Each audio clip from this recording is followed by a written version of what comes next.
Good morning everyone. I hope you all are doing good. मैं Korea में हूँ। I am in Korea, South Korea. And you can see from my profile that we are here for Mrs Universe competition. मैं आज live जा रही हूँ just because I want to tell everyone that you know whatever is happening here I am recording and I am recording. I'm in like in my mind, and once we are back I'm gonna let everybody know what is happening here, because हमारे India को पता होना चाहिए कि ये हमें हमें कितनी बदतमीज़ी से ट्रीट कर रहे हैं यहाँ पे। अभी फिनाले नहीं हुआ है, अभी कुछ भी नहीं हुआ है।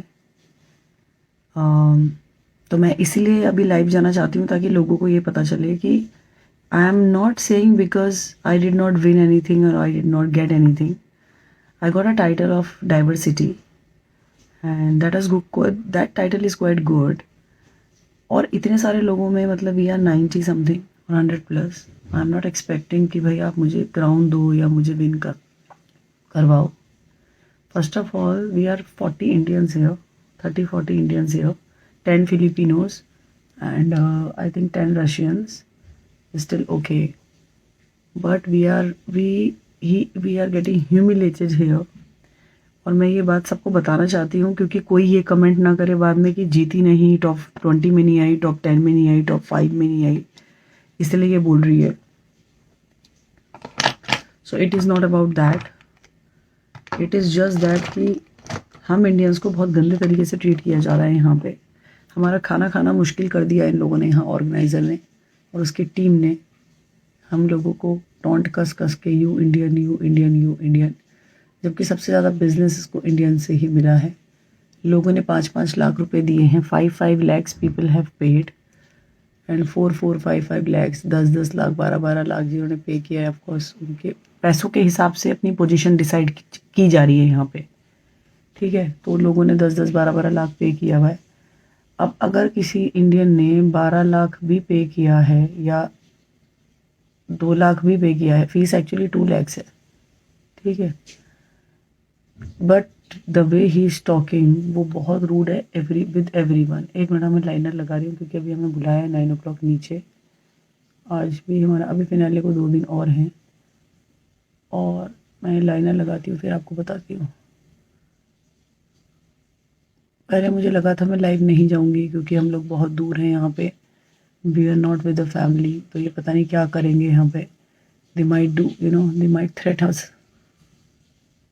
हम लोग को इतना डर लग रहा था, लेकिन अभी इतना सब होने के बाद अगर मैं अभी भी चुप रही तो this is really not correct.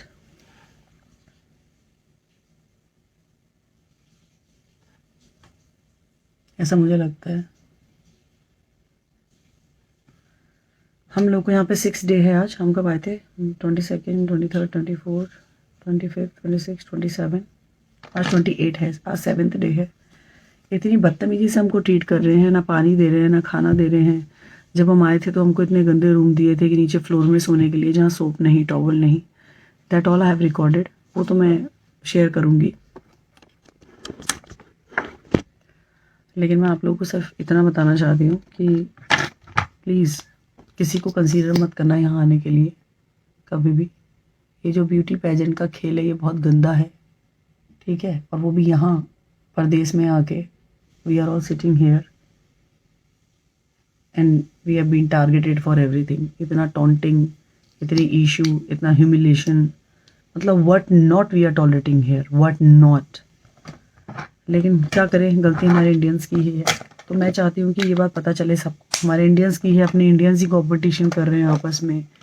People are and उसको दिख रहा है कि हमारे बीच में कोई यूनिटी है नहीं। हम लड़कियों के बीच में कोई यूनिटी नहीं है क्योंकि एक दूसरे को पसंद नहीं कर रहे हैं लड़कियां, और बातें सब कर रहे हैं। Everybody is talking but nobody have guts to go and talk to that organiser directly on his face, because कि भाई तू ऐसे बात क्यों कर रहा है, तुझसे किसी ने क्या मांगा है, but at least talk. You Indian people, you Indian passport, you Indian, ये चल रहा है यहाँ पे। मेरी कोई ऐसी अथॉरिटी है नहीं कि मैं ऊपर जाके इसको बैन करवाऊँ यहाँ पे, लेकिन मैं चाहती हूँ कि एटलीस्ट जितना मैं कर सकूँ उतना मैं करूँगी। प्लीज़ किसी को यहाँ भेजना नहीं और कोई यहाँ आना नहीं। अपने बच्चे छोड़ के, अपने एफडी तोड़ के लेडीज़ काफ़ी लोगों की पर्सनल प्रॉब्लम्स चल रही हैं, कुछ लोगों के डिवोर्स हैं, कि कुछ लोगों का कुछ है इंडियंस का, लेकिन फिर भी वो आए हैं ताकि एक उनको रिकॉग्नाइजेशन मिल सके। अब सब ये सोच रहे हैं कि हम टाइटल लेके इंडिया जाएंगे वापस और ये इस बारे में बात करेंगे तो हमारी बेइज्जती होगी, ये भी है। तो इसीलिए लोग बात करना अवॉइड कर रहे हैं और मुझे कोई फ़र्क नहीं पड़ता। I really don't care, because मेरे लिए मैं इंडिया के बारे में सुनना, अगर मैं सुन के चुपचाप रही तो that is really shameful, which I don't want. And being an army wife तो बिल्कुल नहीं। आके काफ़ी कुछ करना है मैंने, मेरा लाइफ जाने का सिर्फ यही रीज़न था अभी कि आप लोगों को पता चले कि भाई this is genuine what I am saying, that is actually genuine and he is doing it. Directors की बेइज्जती, हमारी बेइज्जती सब कर रहा है। मौका मिला तो मैं आप लोगों को करूँगी लाइव, लेकिन इतना बदतमीज़ आदमी है ये, मतलब हमारा रहना खाना सब मुश्किल किया हुआ है, ठीक है। इतना मुश्किल कि हम कुछ बोल भी नहीं सकते हैं, ये भी नहीं बोल सकते कि हमारे पास पानी नहीं है, कुछ नहीं बोल सकते हैं। This is all going on. गए क्यों, बहुत बड़ी गलती की, पता नहीं था, हमें लगा बहुत बड़ा प्लेटफॉर्म है and it will be fine, लेकिन ऐसा है नहीं। प्लेटफॉर्म के नाम पे इन्होंने हमारे साथ बहुत ज़्यादा बदतमीज़ी की हुई है। एंड मैं कह रही हूँ ना, we are getting humiliated here. I wish कि कोई होता और हम लोगों को यहाँ से लेके जाता, क्योंकि हम लोगों ने इतने पैसे दिए हुए हैं, पर इतने पैसे में we can not just book the ticket and just do that, you know. इतना सारा हमने पे किया है, इतने पैसे हमने दिए हैं, काफ़ी कुछ हो रहा है यहाँ पे, चिल्ला रहा है वो हमारे ऊपर, सो मेनी थिंग्स। एक एक दिन रहना मुश्किल हो रखा है यहाँ पे, और जब भी कोई इंडियन यहाँ से आता है वो ये कभी नहीं बताता है, ये don't tell anybody all this. I thought I will not go live right now,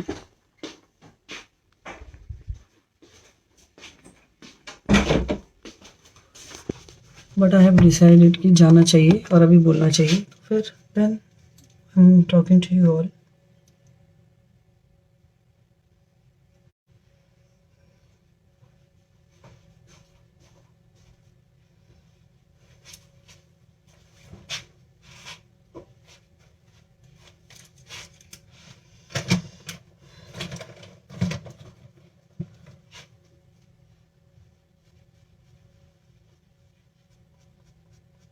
चलिए, आई टेक अ लीव, जितना बोलना था मैंने बोल दिया। I let you know later how the things are going on ahead. Bye.